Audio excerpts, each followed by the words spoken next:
From Goodyear Heights to music lovers everywhere.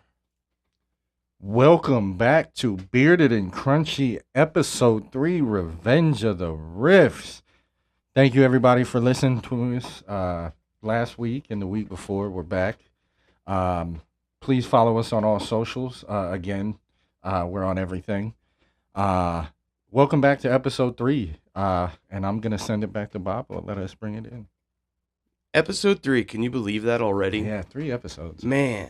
And we've talked at nauseum about what we were going to do. This is a special episode to us. Yeah, the reason why our setup is the way it is, our first 3 episodes, we want to talk about the 3 things that we talk about the most. Right. And make specials. Now, next week, we'll go back to like a normal podcast where we talk about everyday life, funny stuff, whatever comes to our mind. But we kind of wanted to dive deep into our little likes and hobbies and stuff like that. And this episode is very special to the both of us. So. Very. All right, Bobo, take it away. And again, we have talked at nauseum over the years of our friendship at this point about music. And having known what you did younger, being in a rap group, and you know that I played in a rock band for about 5 years before I was stupid and had children, which I love to death, don't get me wrong, and became uncool, according to my daughter. But I was really thinking about it. I was like, you know what shaped us into what we love musically? And I know what shaped me and I know what I love, but what shaped what you love musically? What brought you to where you're at and what you enjoy every day? So, this is kind of a loaded question and answer. Music was always in my house. I mean, I can go back to days of being a kid and remember because back in the day, nobody had air conditioners. So we'd be on summer break. I'd be 5 or 6 years old. Doors and windows would be wide open. It's 8:00 in the morning. No TV on. My dad's just listening to Pink Floyd records.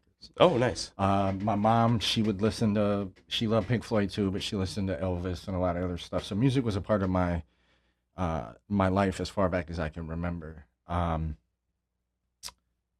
then at some point, I came across the radio. And back then, if I remember right, I can't remember the radio station, but there was 93.1 WZAK, which was more of like an R&B, but then there was like a hip hop station. And I remember hearing hip hop and was just like, yo, what is this? Like, there's no guitars, there's like no, because that's, my dad he was fairly racist and just the type of person he was. So, hip hop was not in my household. And I heard it and I was like, yo, what is this? Mm-hmm. And then I found out my dad didn't like it. Oh, so rebellion right away. So that made me go, oh, I'm fucking with this. Yeah. And there's a lot more details to that, but I'll leave it at that. But what I will go to is the defining moment that I remember. What made me realize that, like, I really loved hip hop and what made me want to attempt hip hop. Mm-hmm. Was the Wu-Tang Cash Rules Everything Around Me video. Oh, nice. I'll never forget the day I came home from school and I was watching videos. We all know back in the day, BET used to have The Basement and other stuff like that. Right. Even before, this was before The Basement, but there was shows like that. And I'll never forget seeing all 9 of them dudes just in an alleyway and in like a back junkyard with a 5-gallon drum on fire just rapping. And yeah. For whatever reason, that it just stuck. It just changed. Nice. It just I saw that and I was like, I mean, for whatever reason, I was like, that's the coolest thing. This is the coolest shit I've ever seen. I believe you. And again, I still love music. Right. I love rock music. Love 90s R&B, but everybody knows hip hop is basically my personality. So yeah, that's it in a nutshell. Like I said, it could go way deeper than that, but that's the Cliff Notes version. Cliff Notes, yeah.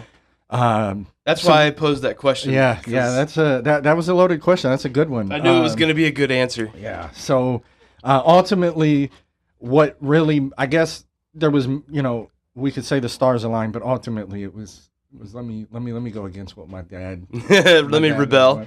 Nice. And then it turned into a 40+ year love affair. Oh yeah. So what about you? I mean, I know a few of these things, but let's tell our audience. Yeah, you do. I mean, I figure, like I said, we've talked ad nauseum. I mean, Christ, we've been friends for over half a decade, and mine is kind of weird, man. It's weaved its way. Like when I started listening to music, obviously same situation. My parents always had music going. My grandpa always had music going. I heard music at his house from old reel to reel. Oh, wow. From like when he was in the military in the 50s and 60s. My mom loved Elvis as well. Kind of funny you mentioned that. That's a boomer's. Yeah. That's a boomer's thing. In fact, so much so that we played Elvis gospel at her, viewing and funeral when she passed. That's what she wanted. She said, "You better play Elvis gospel." All right, Mom, no problem. That's what we'll do. That's what we did. Yeah.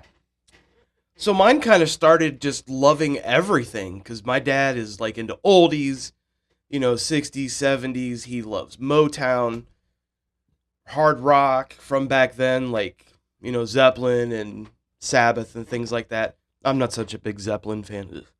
We'll get into those later.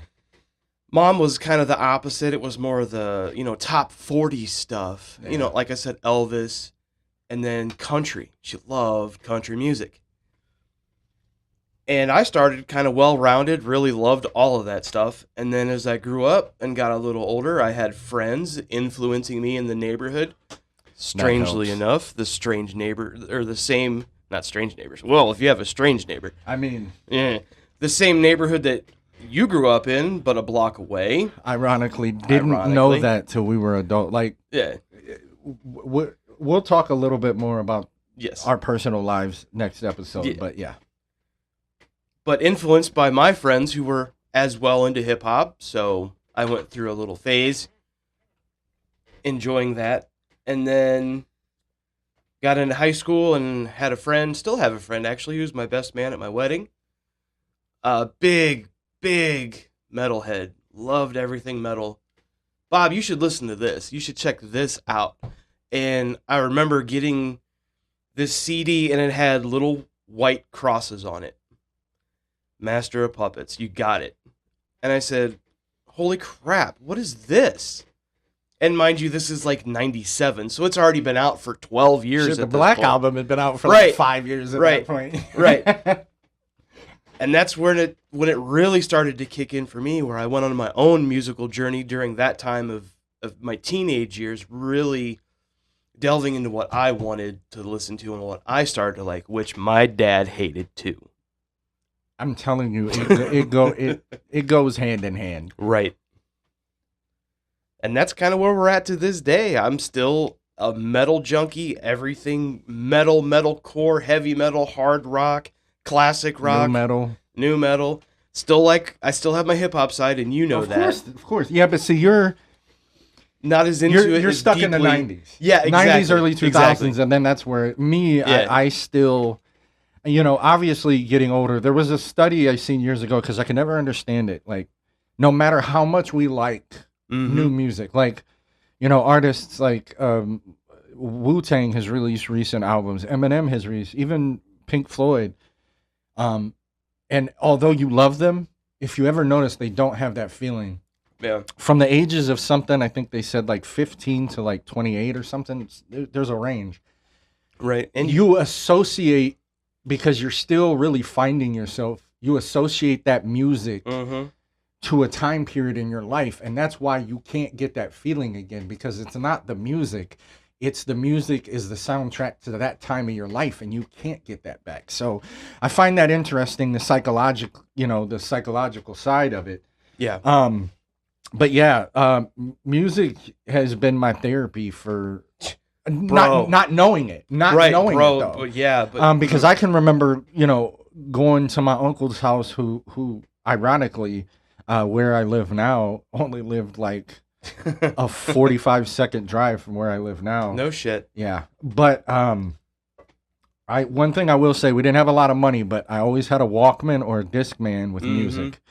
And I would have with the old hard plastic Oh, with God, that yeah. thin The foam metal- wrapped around it and the metal Oh, top man. headphone. And I Dig would into just your listen. scalp. And I would go to the grocery store with my mom every Saturday, my mom and my grandma, and I would have it on. Hell yeah. It Just drown out the world. it was my world. Yep. I could listen to whatever I want. I could imagine whatever I want. And a fun fact back to that, I don't even know if any of my friends knew this, but I could hear Vonnie and Jermaine now. So the very first time I wrote my own lyrics to anything, I was 12 years old, and it was A Good Day by Ice Cube. Nice. And obviously I was 12. So what I did was I wrote down all of his. We did like we used to do. Before, like, they did have boom boxes where you could just record from the Right. radio. But before that, you had to have two radios. Mm-hmm. And have one that was recordable and one that could play. So you would wait on the radio Yep, to hear for that your song. song that Yep. you wanted, and you would record it. So I would Kids record today. it, and then I would play it and rewind it, play it and rewind. So I Yep. had all of his lyrics, and then I wrote down mine, replacing certain words Nice. with mine, and that's how I wrote my technical First song. first rap. So. It might be plagiary or It absolutely was, but it was also 1992, Plagiaristic or- 93, yeah. so. that is funny though. I mean, that's a yeah, great that's- idea. That just already shows It like was the only the thought I even process. did that. So fast forward to my junior year. Fun fact: I performed at Mayday that year nice. with my buddy Jeff, who ironically is the reason I am friends with Jermaine 30 years later. No shit. If it wasn't for him, we would have never crossed paths. Wow. But we performed at Mayday, and it was to a Silk the Shocker song Oh, for all man. you No Limit guys. That was very popular. And even up to that point, I was still doing that. Wow. My verse, I took whose verse it was for that Mhm. verse and wrote theirs down, and then just changed everything. Nice. But I did that because at that point I couldn't understand counting bars. right. So I So it just helps went you off the rhythm rhythm-wise, of the yeah. words, and that's how I could follow before I learned how to go 1, Mhm. 2, 3, 1, 1, 2, and count Beautiful. bars. But at the time, I didn't, I Mhm. just didn't know. So that was how I counted bars. Nice. And we performed there, and the irony is I was so nervous. It was the first time I'd ever performed, to the point where I had to wear sunglasses because I'm not kidding you, I was shaking. Oh I yeah. was so scared. And I ended up forgetting a line. And it was crazy because everybody still went nuts. Yeah. Nobody cared. It was And so you dope. realized I nobody cared. never forget that. It was so dope. I forgot a line, but we nailed it. Now that you're talking about stuff like that, I remember my first show I played. We played at this dive bar in Highland Square called Annabelle's. I'm sure you've been there. I have been to Annabelle's. I'll never It's long been gone.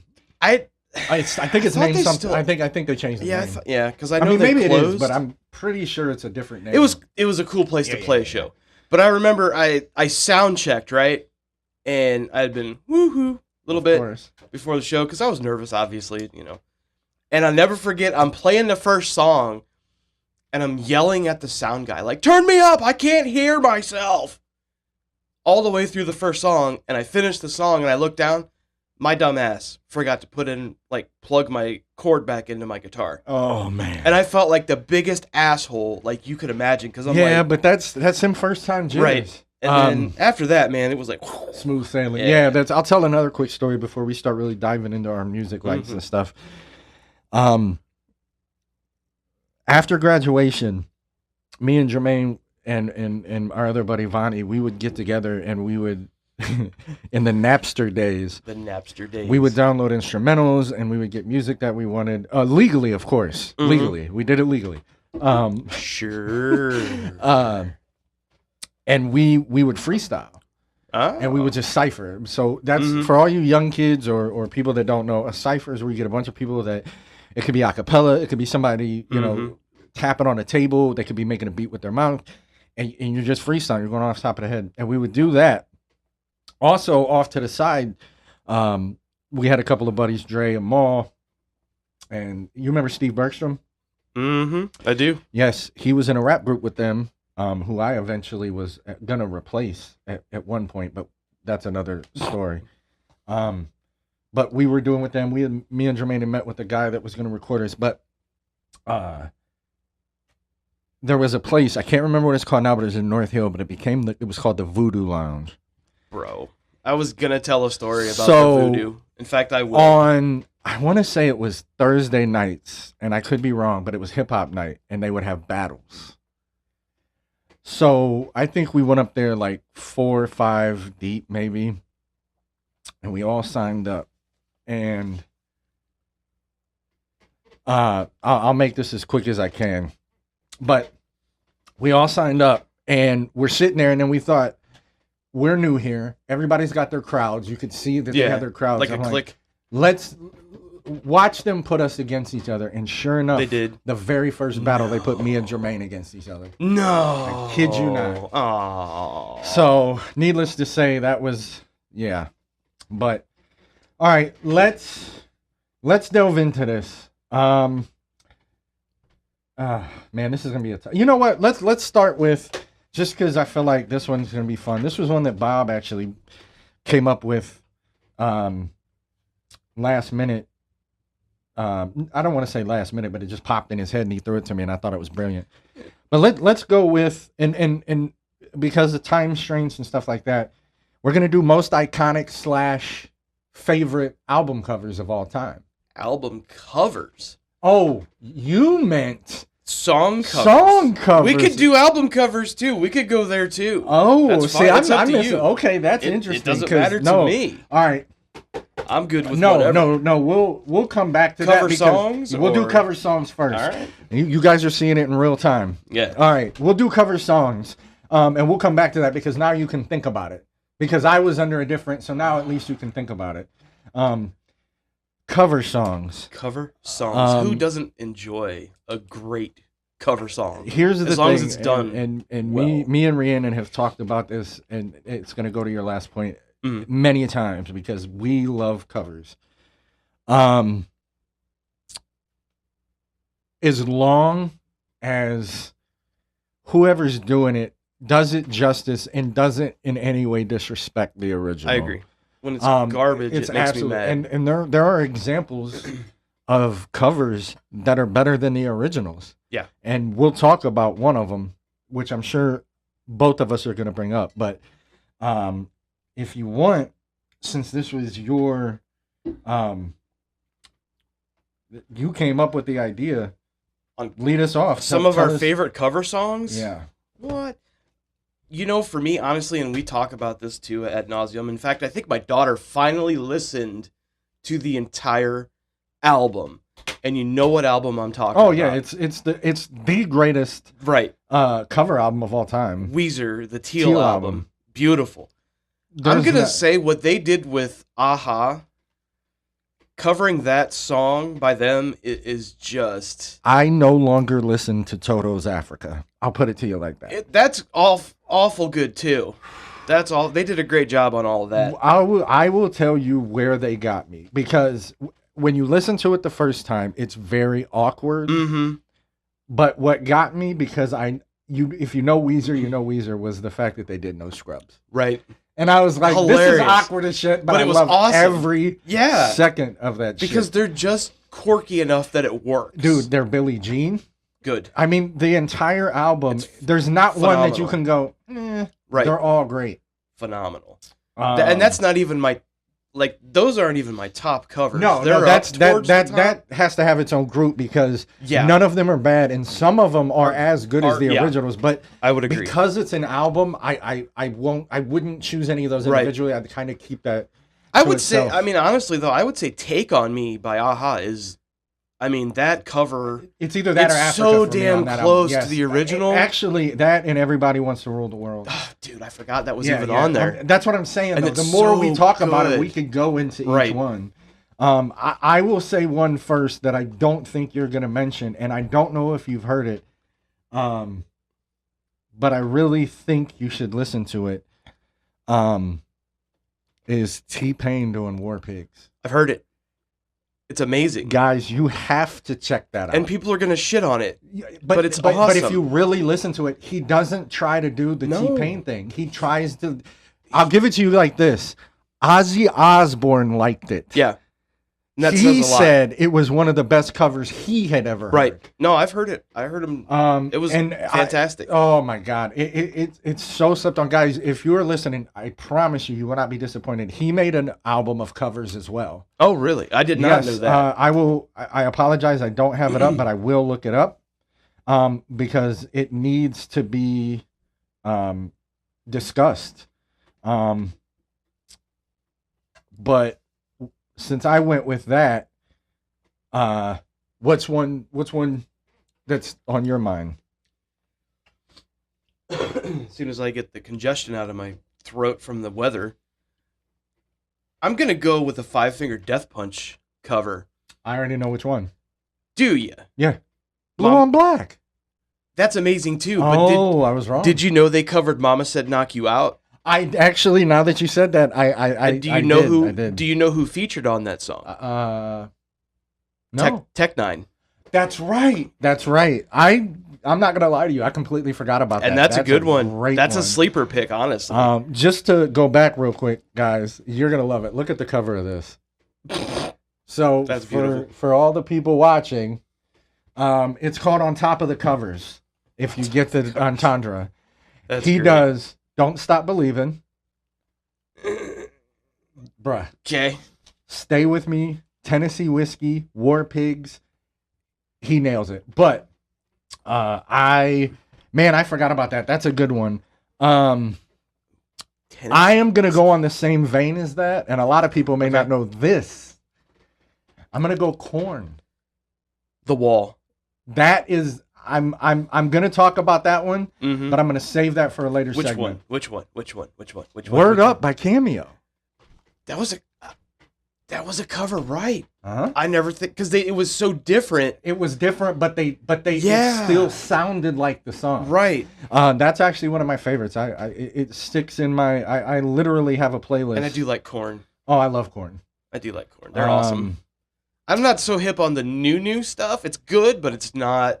Again, I think that goes back to the, what I said about, the feelings and the stuff that we have. As we get older, we don't have as many emotional attachments to things. Right. But now I'm going to go ahead and say it. For me, I think personally, this, and again, this is my opinion. Actually, I have two. I'll get to the second one last. Actually, I take that back. Let me go to this one first, and then we'll. Zombies by Bad Wolves. Bro. That cover, I love Cranberries. Right. And that cover is beautiful. It's better.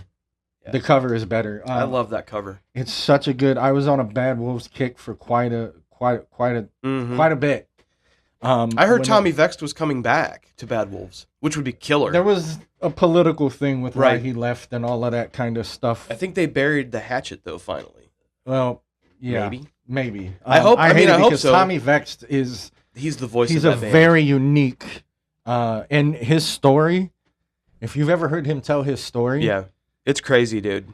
Yeah, but I got mad love for that guy because when Ivan Moody from Death Punch went into rehab and shit, he covered a lot of tour dates and he just nailed it. And I thought he reached out to him. He kept going to him. Yep. But I thought if this dude doesn't come back to this band, they got a good singer right there that they could just be like, hey man, I would hate to see that because I love Five. I like Ivan. Punch. That dude's a.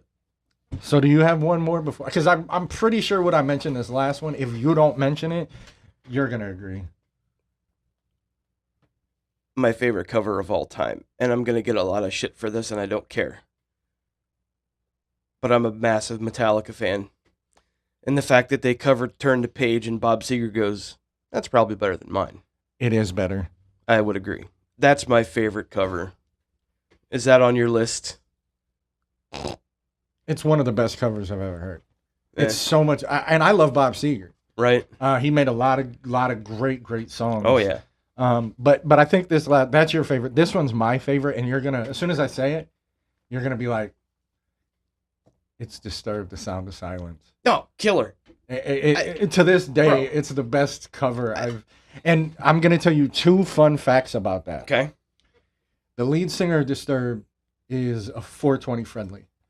but he does not do it before shows, and he does not do it before recording. Yeah. He had gotten stoned off his ass, and they asked him to record this, and he did it in defiance, and he did it in one take. I can believe that. And there's nothing better to me that, I mean, I can hear that, and I will never skip it. His voice it's haunting. It's a haunting song, and the fact that a heavy metal group was able to fucking do what they did with it is absolutely insane. And it's completely different than the original by Simon and Garfunkel. It's not even the same song. I mean, it's the same song, but it's not even the same song. And I can song. tell you, last year they were in Cleveland, up at Rocket, and I took my daughters with my sister, and because they were playing the 25th anniversary of The Sickness. Yep. All the way through in entirety. Yep. It was badass. The whole show was killer. Took an intermission, came out. And it's getting later in the set, and my daughter goes, Dad, I really hope they play Sound of Silence. It'll be the last. I'm like, baby, I hope they do too. I know it's such a huge hit for them. I know they'll play it. And it's like 2/3 of the way through the second set, basically. And they wheel out this piano. And she had no idea. And I'm like, thinking to myself, this is it. Yep, they're going to play This is the song that my daughter wants to hear, that she's going to lose her shit over. And they did. And they started it, and the nice piano melody. And then they really kicked in. Yeah. And they really kicked in. And I've got pictures of her. I mean, she's just like, and then she's just singing and just having a blast. And that was her first ever concert. That's awesome. And it was them. And we surprised them. Me and my sister knew about it. We had bought tickets. And we surprised them, and they had no idea. We were actually driving to Cleveland just to get out. And they're like, what are we doing? Why are we with Dad and Auntie? They call my sister Auntie. And they're like, oh, you'll see. And we're literally like in Independence.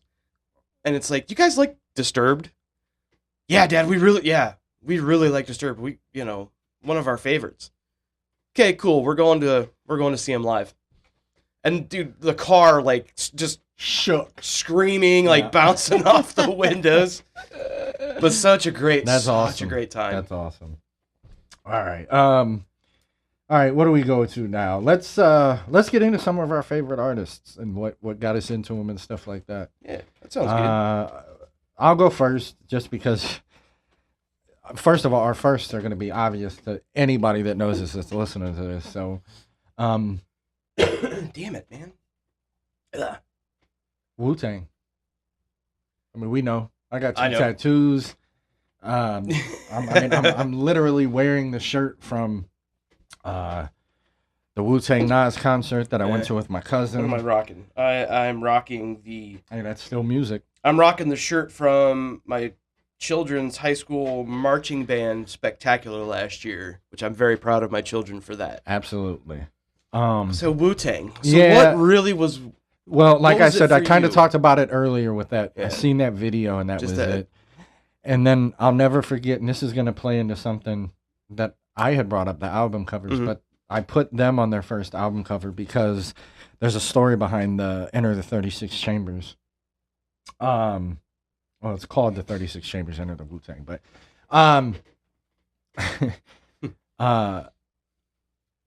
everybody didn't show up because if you don't know, there's 9 members in Wu-Tang. Sounds like Slipknot. Yeah, there's a lot. And not everybody showed up for the cover of that album. Really? Which meant there was going to be people not on it. So they put white stockings on their faces. And then there was like one of the producers put one on and all of that. So there were still 9 members on the cover. And they just couldn't tell who was who. But Wu-Tang was always like, I mean, the ODB put out a whole campaign, Wu-Tang is for the children.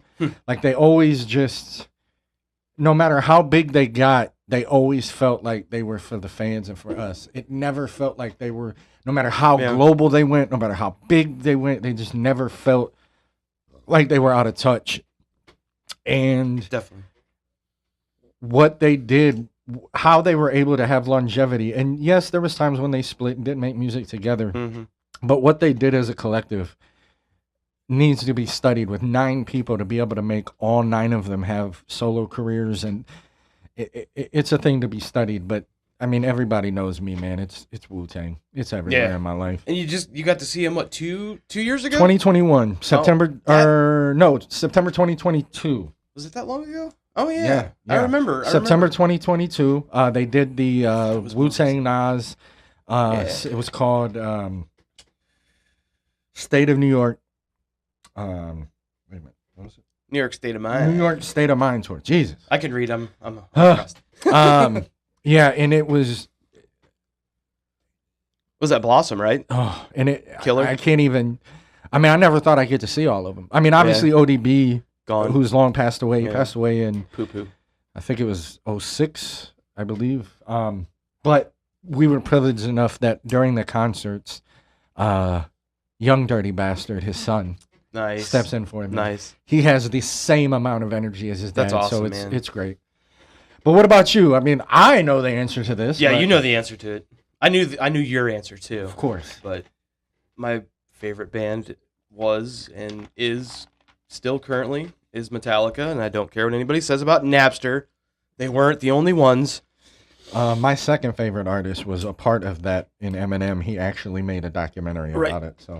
So they weren't the only ones, so stop shitting on them about... If you don't like them because of that, then you're an idiot and you don't know anything about music. You didn't like their music to begin with then.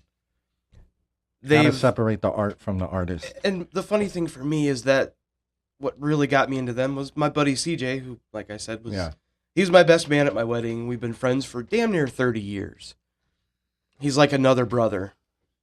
On top of, you and my buddy Dave. Absolutely. And, we're all more like brothers. I mean, hell, we've all hung out for stuff and, done things together. And I wish I'd have had Dave on here for the Star Wars episode because he's a massive Star Wars fan like we are. We'll get there one day. He would have been fun. Can have guests. Yeah. But no, Metallica, man, it just... I mean, you can't go wrong. I went through a really tough time in my late teens in high school where my parents were going through a divorce and things got nasty and I was depressed at the time. I didn't know I was depressed at the time. And at that point in time, we didn't talk about that kind of stuff. It was just suck it up and just deal with it.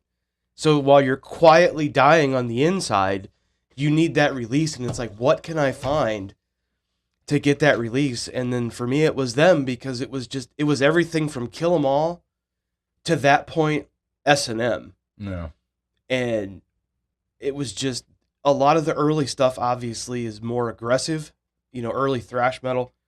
And that's what really helped get me through a lot of stuff as a teenager. And a lot of people don't know that about me. I went through a lot. Yeah. Just inner turmoil a lot. And that's... But they helped.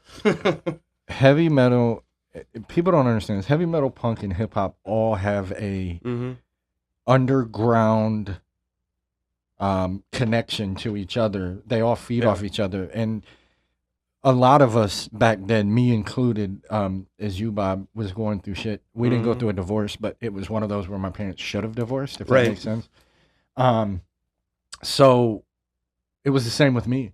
It was... Hip hop in the 90s was gritty. It was grimy. It was, that's how I was feeling. So that's what I went to. It was a dark time. And that heaviness, it made you feel like, and the subject matter, it felt like it was like, wait a minute, this music is audio of my feelings. Right. It spoke to the teenage angst, basically, is what it did. Exactly. Looking back on it now as a 43-year-old adult, and having two teenagers that are going through that same teenage angst because they don't understand their bodies, hormones, life, blah, blah, blah, blah, blah. Insert adjective here. You can go, well, this is how I felt at that point in time. And I can only help guide you and give you my, my knowledge of what I went through, and maybe it'll help.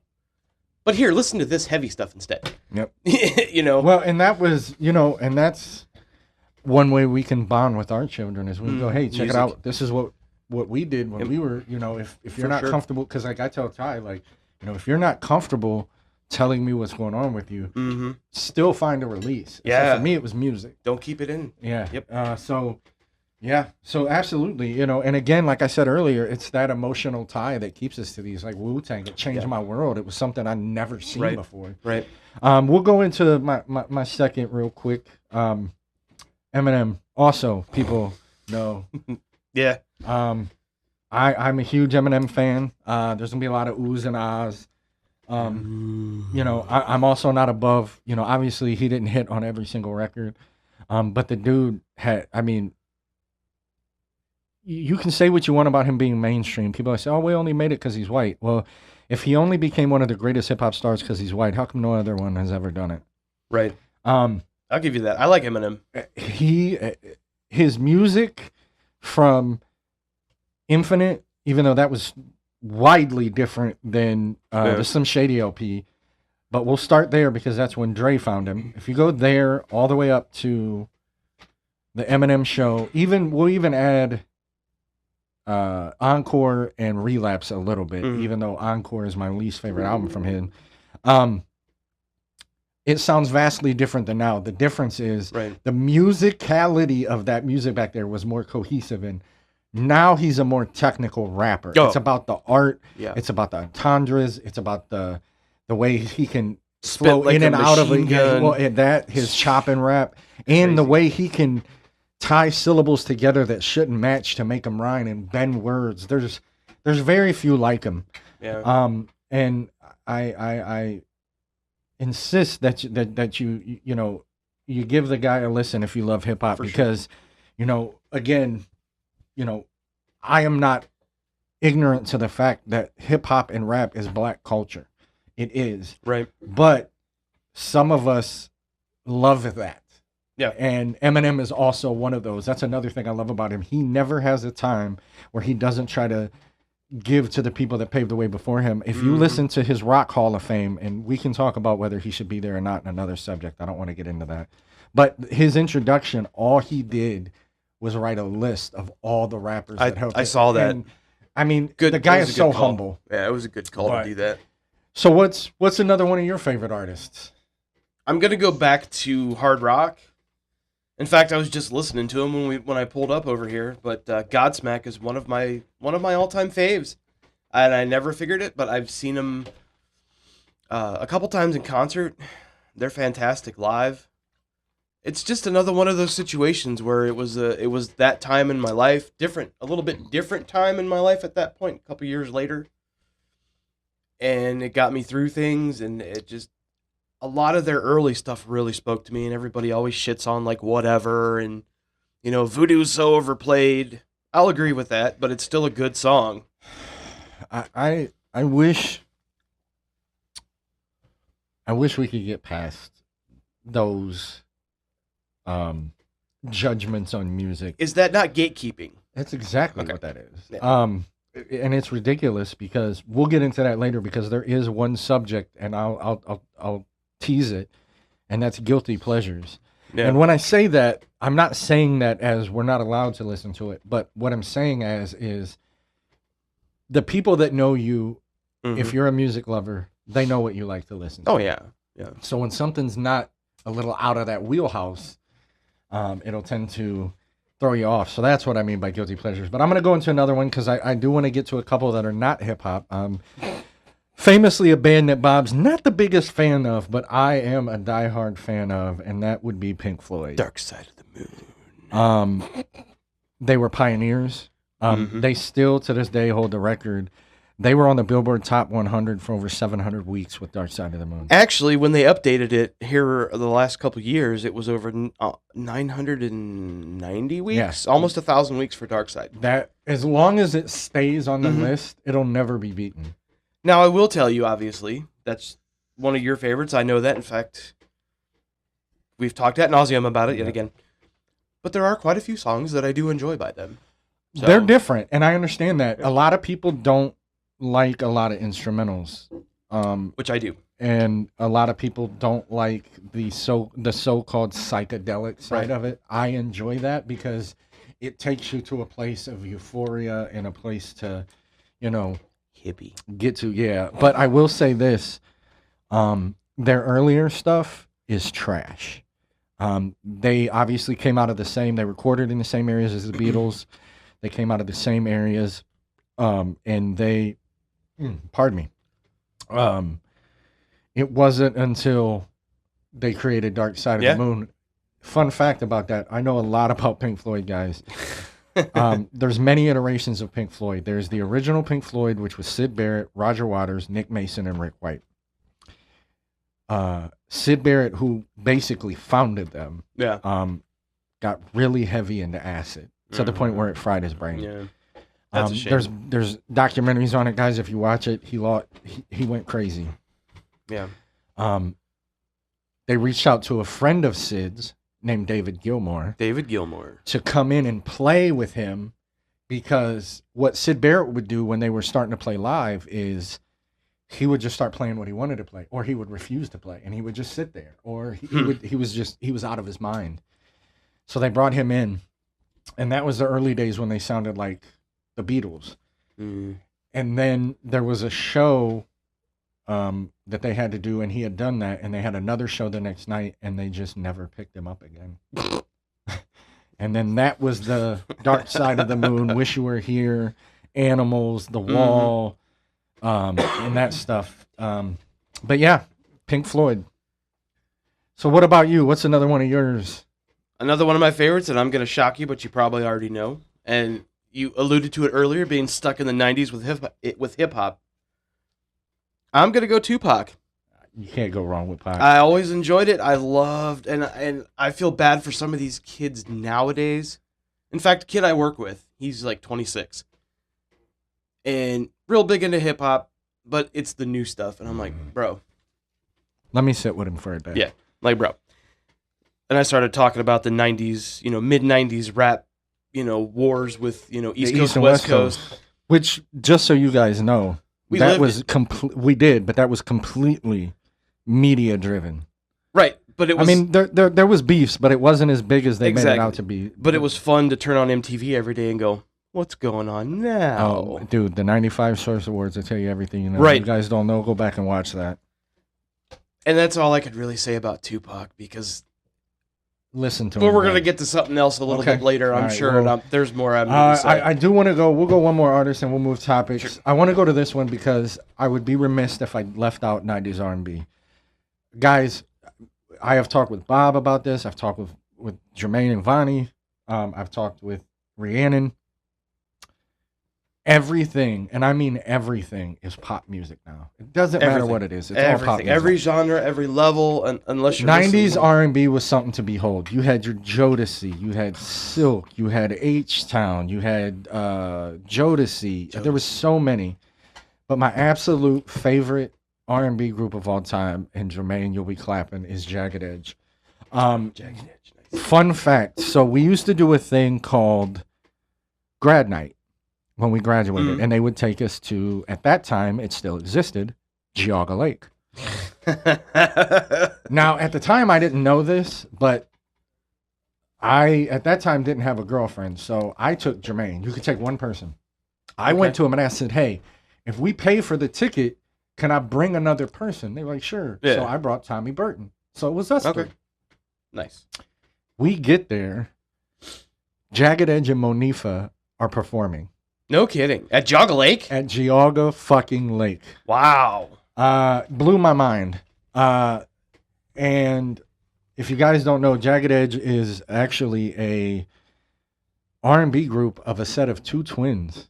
Okay, yeah. Two brothers. Yeah. And they just, their music is just, they're so good together. I've seen them live once, but I just wanted to get to other genres, because even though I'm a hip hop head, guys, I do love music, so I wanted to throw them in there. What should we go next? Should we go? All right, we'll go into albums next. Moving right along, we'll go to favorite albums. This one, there's so many for me. Give me a couple.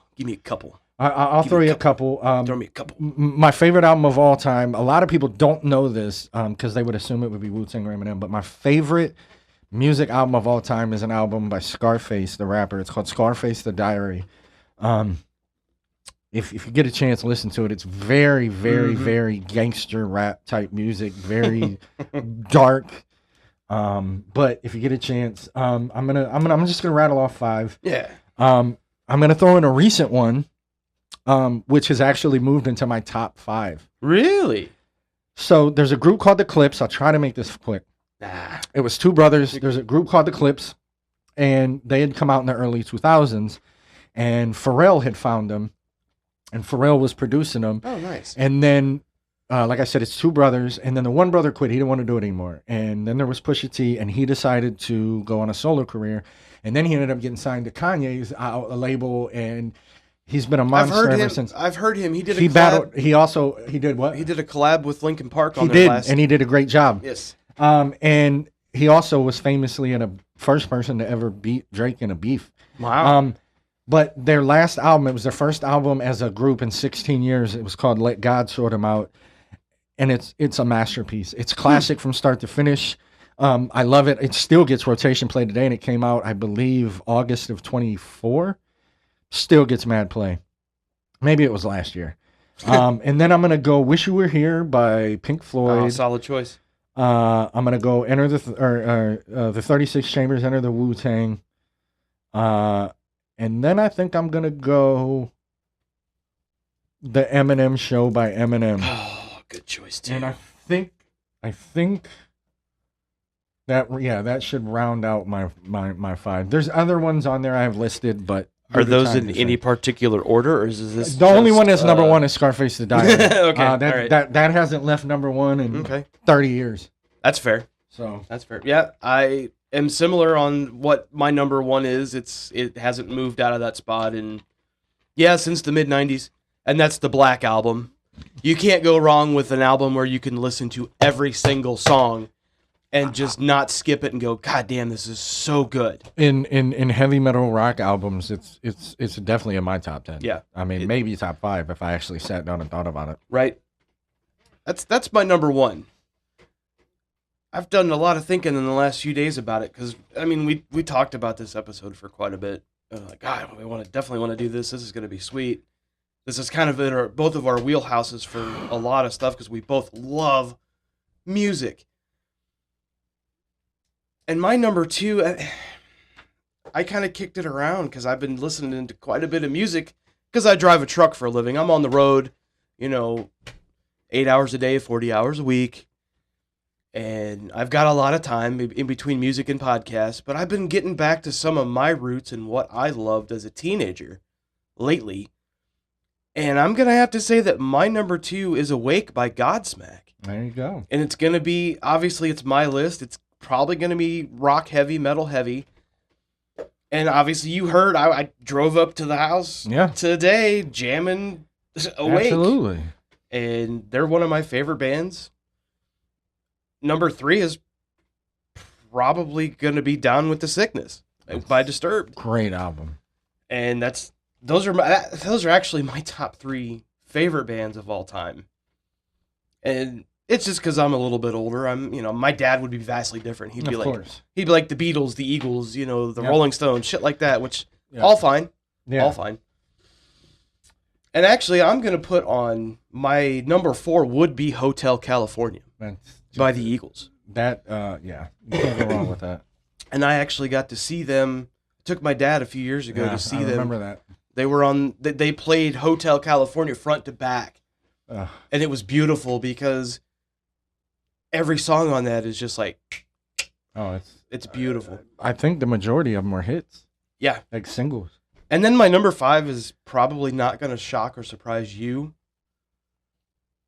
But it is one of my favorite albums of all time that I have just enjoyed and loved since I was a teenager. And that's All Eyes on Me by Tupac. It's going to be the majority of people's favorite Tupac album, without a doubt. But see, for me, like right behind that is I loved Machiavelli.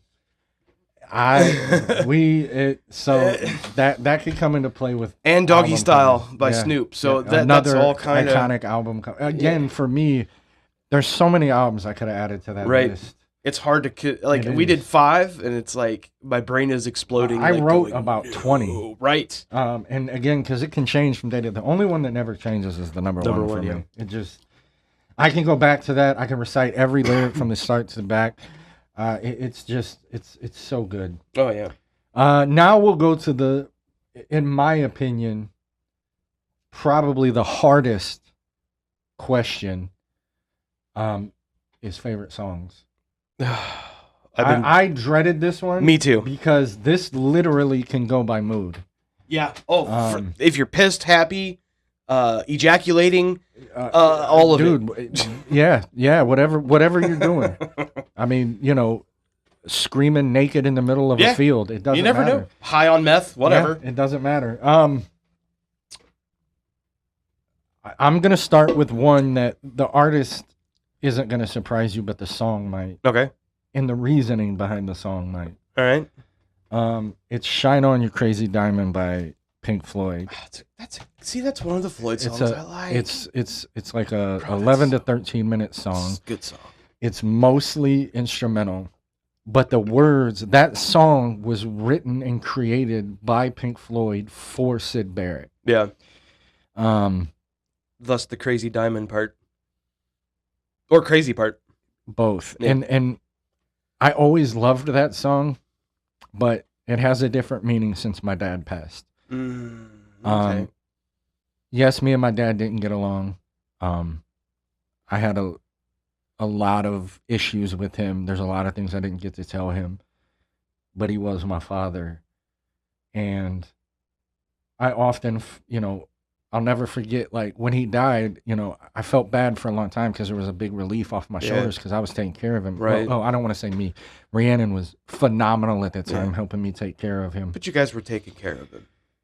And that's a lot on anybody's plate. When he died, there was a big relief. And I'll never forget, I was coming up to see him. And when I went up there, it was already like the death rattle had already happened and he was taking his last breaths. And I just remember looking at him and saying, "Shine on, Pops." Yeah. And nice. I went, whew, I got chills. Yeah. But yeah, Shine On You Crazy Diamond. If you guys get a chance, man, go and listen to it. It's a long song. It's a lot of instrumental, but it's going to take you to places. Yeah. So what about you? Again, that was hard for me. Like, song-wise, because there's so so many songs. I'm actually going to surprise you. And this is literally one of my favorite songs. It didn't make the list because of my other favorite songs. But, well, it's just, I like Prince. Oh, why are you? I like Prince, but it's not what you think. It doesn't have to be.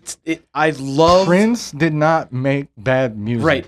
I love the song Little Red Corvette. It's a great song. I don't know what it's just. It hits all those boxes. It ticks everything for me. Most people are gonna say Purple Rain. I love Purple Rain. Mine is not Purple Rain. I like Raspberry Beret. Dude, Raspberry Beret's a great song. I don't know why, but I love Raspberry Beret. I don't know what it is. It's and Diamonds and Pearls, which was an actually later song. That was a 90s song, but no, that's dude. Little Red Corvette. That's a great song, and you can't. Prince is gonna come up if we're gonna get to this last subject, but we'll go with a couple more. I'm gonna go one. This is for my hip hop heads, and this is for Vonnie and Jermaine. This song gets us hyped up, guys. You want to talk about a hype up song? You want to talk about "Bia Bia" by Ludacris? That's a great hype song. You want to talk about him, but I'm gonna tell you one you may not have heard of. It's called "Annie Up" by a group called M.O.P. And there's a remix that has Busta Rhymes on it, and just it's so good. It's got Remy Ma. I think it's Remy Ma. But anyways, and you want to talk about it's literally a song. Annie Up, when they're saying that, they're basically saying we're about to rob you. Literally the chorus goes, take rings off, take chains off. Like they're talking, but the song is just, I'm telling you, you could be in the wilderness for 2 months living off the land, emaciated, and that song will come on. And you're good. And you'll be ready to fucking rock the house. It is such a banger. So what's another one for you? See, I went Prince first. And this is just because it sounds great in a car. And I have a Cadillac. And it's got a Bose system in it. But I really, really, really enjoy the song "Bow Down" by West Side West Connection. Side Connection. That's a deep one there that a lot of people go like, "The fuck you talking about, bro?" Such an underrated collab. What people don't know is those were 3 already like made artists that came together. It was Ice Cube, Mac 10, and Dub C. Yep.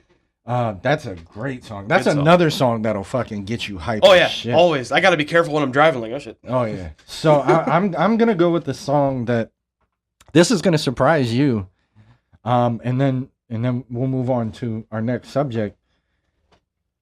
But this song has a lot of emotional meaning for me, and it's "I Remember Everything" from Five Finger Death Punch. That's a great song. Guys, for all the people that listen to this that want to know, that know me, or maybe you work with me and you want to know, go listen to "I Remember Everything" by Five Finger Death Punch. It'll tell you.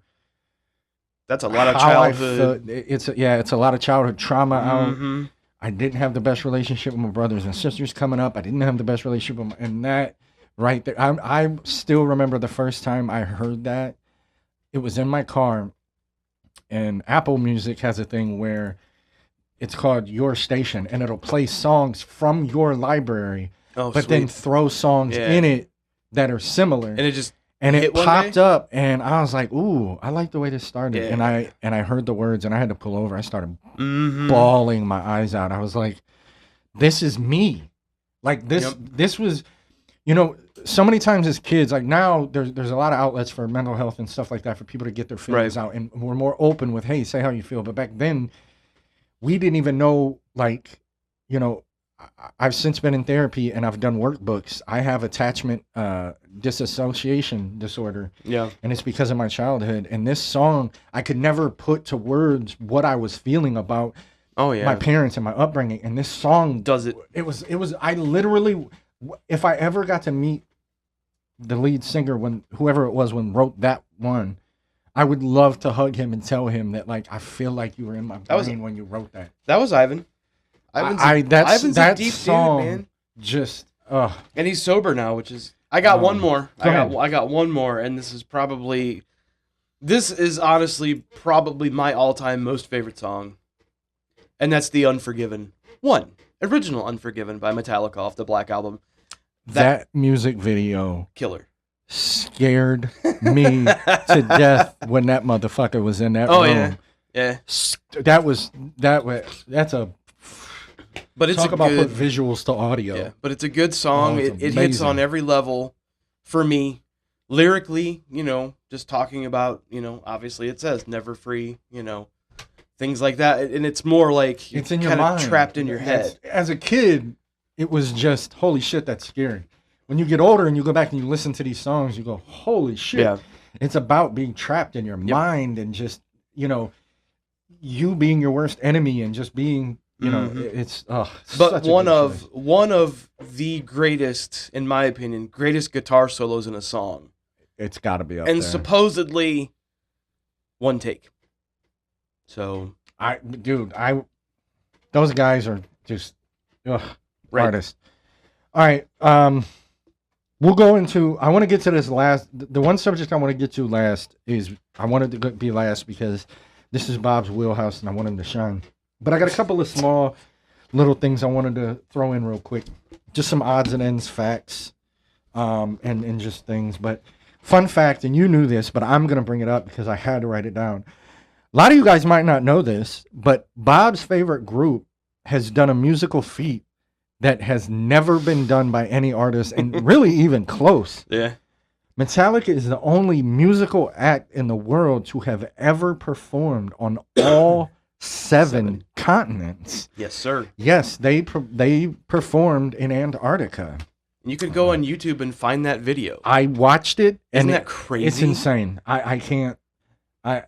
That's amazing. Like you can't. And I'm gonna bring up two subjects real quick, and I didn't tell you about these at all. All right. But I thought about these and I wrote them down. Okay. And I'm gonna say the names of both of them. They were on two different programs. Okay. Behind the Music and Pop-Up Video. Okay. Beautiful. You remember them? I remember. I loved Behind the I Music. learned so much. Pop-up video. Oh my God. About those. Like, Behind the Music was great because you could learn, like, things that they were going through in their lives. Oh, and like what led to a specific album and what led to their downfall.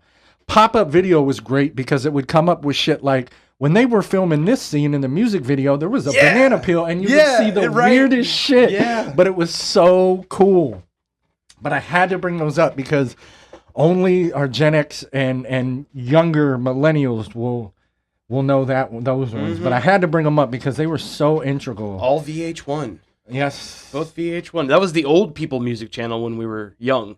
And I'm going to mention two things real quick that I wanted to bring up.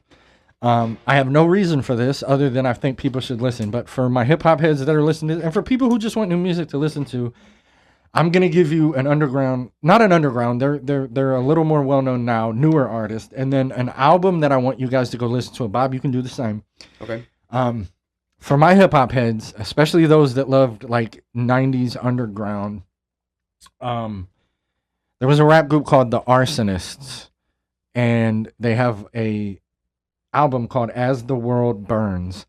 And for people that like backpack rap and conscious rap and that kind of stuff, listen to this album. Yeah. They have a song on there. It's called Lunchroom Takeout. Okay. Interesting. It's them in school with a friend. Oh, man. Didn't we all do that back in And they're school? battling each other. I bet that drove teachers insane. Oh, dude, we used to do it all the time. Right. And they're battling each other. And it's a song. And it's, yeah, that's it. That's a killer concept. It's fucking, dude, they talk shit about each other. Oh, it's hilarious. And then there is a new group that I love in hip hop that is bringing hip hop back. Now, if you guys like trap music and drill music and all that, please be my guest. You need to have your generation sound. But know that it is not for me. But this group is, I mean, they're a little bit older now. They're in their late 20s, and I think one of them, Eric Jamal, is in his early 30s. But this group defines hip-hop, and there is a famous hip-hop West Coast artist named Razkaz. He had two twins, and two of his twins are in this group. They're called Coast Contra. I would be remiss to not mention these guys. They are everything hip-hop needs right now. Yeah. And if you guys get a chance, go on YouTube, look up Coast Contra, and they have what's called the Table Freestyles. Just look them up. It'll change your life. So do you have anything you would like to... Mine is going to be more what I've been jamming to recently. That works too. And they've been around for a few years now, and I think I've even sent you a song recently. They're called Spirit Box, and they have a female lead singer, and that is not to piggyback or foreshadow or segue or anything like that. That is one of my guilty pleasures in music. I thoroughly enjoy a female-fronted metal band or heavy band, and they do it in the way that she can really, really sing, like Amy Lee from Evanescence. Absolutely. And then she can just guttural scream to where you're like, yeah. Yeah. It's like, fuck. That's what I love about Breaking Benjamin. New song came out the other day, Yes, by the and way. it's fucking phenomenal.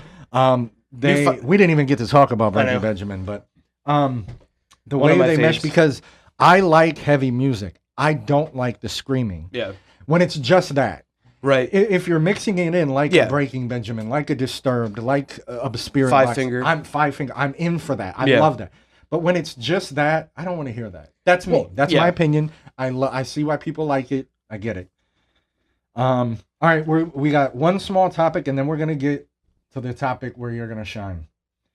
Guilty pleasures. I'm just gonna give you my 3 guilty pleasures real quick in my life. When I was younger, and I still have a crush on this girl, and you don't know this. Her first 2 albums were good for teenage angst, but I had the biggest crush on her, and I don't know why. But Avril Lavigne. I loved her. Her first 2 albums were good. You Can Kiss My Ass. Yeah. And still beautiful. Oh yeah. Well, she's pop now. Doesn't matter. And that's okay. Still beautiful.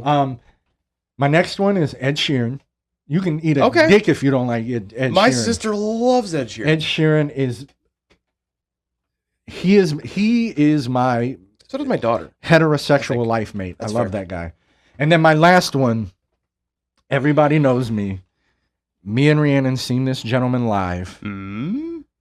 Weird Al Yankovic. Yeah. I love guys, Al. this is how big of a fan I am. The concert that me and Rhiannon went to was all original songs. There was no parodies. Yeah. You have to And you were singing? Every fucking word. I know that dude's whole catalog. Didn't you guys do a meet and greet? You better fucking... I have the picture in my phone right now. I will try to pull it up while you tell me yours. That's badass. Absolutely. I have a photo. We got specialized watches, autographed set lists. Damn. Dude, and guess what? That's sick. Take a wild guess at how much those tickets. Just take a guess. $200. You're not far off because you know nowadays those meet and greets are 1,000 up. Oh yeah. It was $275 a ticket. That's not bad for not VIP. Not for at meet and greet. all, man. Shit. So, what are some of your guilty pleasures? Well, I just alluded to one with female-fronted rock bands. So I do enjoy that for whatever reason. I like Evanescence. I like In This Moment. I like Spirit Box. I like Flyleaf. I like Lacuna Coil. I like Kitty. I could go on and on with bands like that. One of them, surprisingly, and this is really thanks in part to my wife for bringing me kind of back into a little bit of that. But I enjoy country music. And there's nothing wrong with that. I enjoy country. In fact, one of my last concerts I went to, I took my wife to Packard Music Hall in Warren, Ohio, and we saw Mr. Brett Young.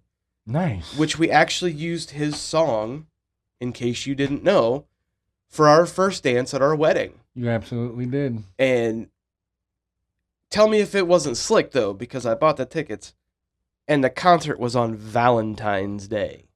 Yeah, you won that day. I did. I got brownie points. Of course you did. And it wasn't even my intention. It was just to take her out, to get her away, and just to see that, and to hear that song live. Yeah, country music. Yeah, it's good. A lot of it's good. This is what I tell people. I don't like country music. I do like country songs. Yes. It's just not, there's nothing wrong with it. Like I said, there's bangers out there. It's just not typically the music that I go to. And I have quite a few country songs on here. Like I'll go into, you say what you will. I'm a Jelly Roll fan. I like Jelly Roll. Fun and that's fact, not even a guilty pleasure. I just like no, jelly. that's why I didn't put him on there. I just like jelly. Fun fact, he was not always a country star. Nope. He was a rapper. My cousin was really close with him and has songs with him. He has an album out on, yeah. So, yep, if I ever find this photo, if not, so be it. But so now we're going to go into our last subject of our music episode, and this is when I thought of, this is going to be, I have my opinions, but obviously Bob's going to have a much more... Maybe. Yeah, but your reasoning is more technical than mine will be. And that's favorite guitarists. I wasn't going to say best. Yeah, that's really subjective. Really subjective. And you're really going to fucking piss a lot of people off. Right. With that one. And we're going to piss people off anyways with whatever we pick. But yeah, and I'll go first. Hit me with it. Do you want to go 1-1 or you want me to just hit me with it? All of them? Hit me with them. Okay. I'm going to give my 5. Oh, real quick. You had short hair. Oh, dude, I was fat too. So I did meet Weird Al. Number 1, and I know a lot of these lists people say, one can be, this one has to have the same person on the list, and that's Jimi Hendrix. If you don't have Hendrix as your number 1, I don't even know. I mean, honestly, you could probably just leave him off the list and say he's above that. All right, I can skip number 1 then because it's the same as yours. So I'm gonna go Hendrix, David Gilmour, okay, Eric Clapton, okay, B.B. King, ooh, Tom Morello, ooh, Rage. Now I'm just gonna name the ones that I wrote down. I have a little more than 5. Prince, he is so underrated on my list. Slash, Yeah. Santana, Fantastic.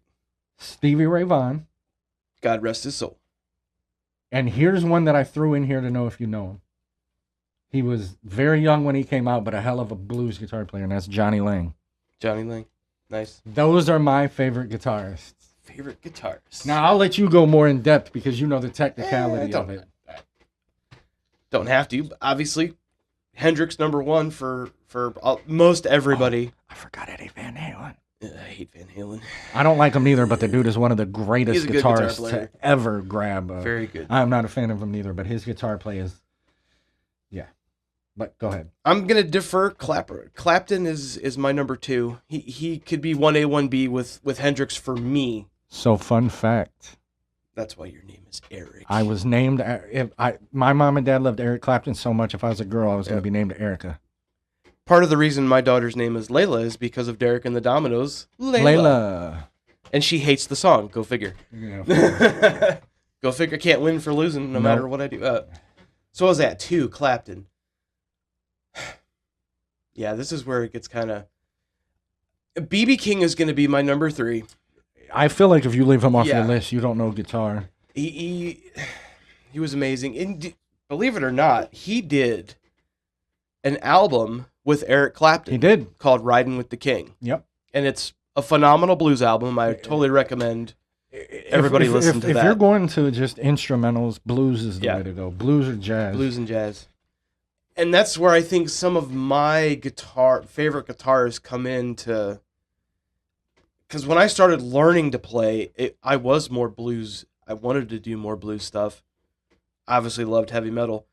So Joe Bonamassa is a fantastic musician. An amazing pull. Gary Moore is a fantastic blues guitar player. I'm kind of biased because Metallica is my favorite band. So Hetfield and Hammett. On there. Hammett. Too. Hetfield is like a human metronome rhythm-wise, and his right hand picking hand, it's insane because he's normally all downstrokes. He'll be playing 180 beats per minute, and it's all downstrokes. Try it. I dare you. I dare you. No, thank you. It would be like jacking off at ludicrous speed. Go. Yeah. Nah, I tried to play. I've tried to learn a couple times how to play guitar, and I'm just not. I have an ear for music, but I don't have the dexterity for music. Right. It's a lot sometimes. Well, guys, I think we'll end it there. Man, what an episode. We didn't get to the album covers, the actual like art album covers, but that's all right. We can save that maybe for a side of another one. But again, guys, I want to thank you again for all the people that are listening. We're up to over 75 downloads, which, we didn't know what we were going to get. I'm not going to lie. I didn't think that by our 3rd episode, we were going to make it to 75 downloads. But thank you so very, very much. But find us on all social media platforms. And YouTube.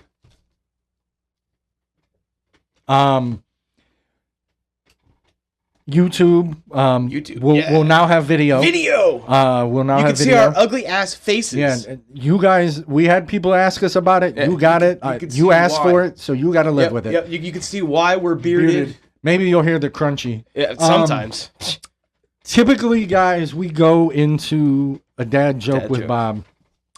But we are gonna change the gears for today, and I'm gonna let him take this last one. Gonna give me the floor. In lieu of dad jokes, and I really wanted to do one because of music, but I've got the platform, and they're my fucking mics. So, you heard it here, folks. My fucking mics. Eric's fucking laptop. See, we can, it's our shit. It's our platform. I gotta say a little something here. I'm actually going down to Nashville, Tennessee next weekend. My sister lives down there. My niece and my nephew are down there. My niece is graduating high school. Congratulations, by the way. Congratulations. I'm super proud of her. I don't get a chance to say it enough because of mileage and distance. I've been there since that little girl was born. Um, but infinitely proud of her. I'm so excited to be able to go down and spend the time with them and see her. But just want you to get a little bit of information about her. She is a TriStar Scholar Award winner. She's graduating cum laude. She is graduating a certified patient care technician and a certified medical assistant. She is going to be majoring in nursing at Belmont. And her goal at the end of it all in her college career, she wants to get a master's and become a nurse practitioner. And I would say she's already well on her way. If she's cum laude, Yeah. yeah, I think she's got that in the bag. You want to talk about driven and dedicated at 18? I was nowhere ready for life at that point. And she does. I think it's a assisted living care facility. I believe she works at already, has been, and she kind of followed in the footsteps of Mama. And I will say shout out to Mama, by the way. Yeah, shout out to my sis. Phenomenal job raising these kids. Couldn't be more proud of you as a person, as my sister, as a fellow parent. I know how difficult it is, but you raised a couple good ones, and I'm very proud of my niece. I can't wait to see what you do in the future, kid. Uncle Bob does love you. I think everything you just mentioned needs a round of applause. Yo, congratulations. That's a feat. Like I said, I definitely didn't have my stuff together. Right. She knows what she wants to do. Congratulations to you. All the best coming from your Uncle Bob's friend. And Amanda, what a hell of a job you've done. So, again, guys, thanks for joining us. And on that note, we'll see you next week.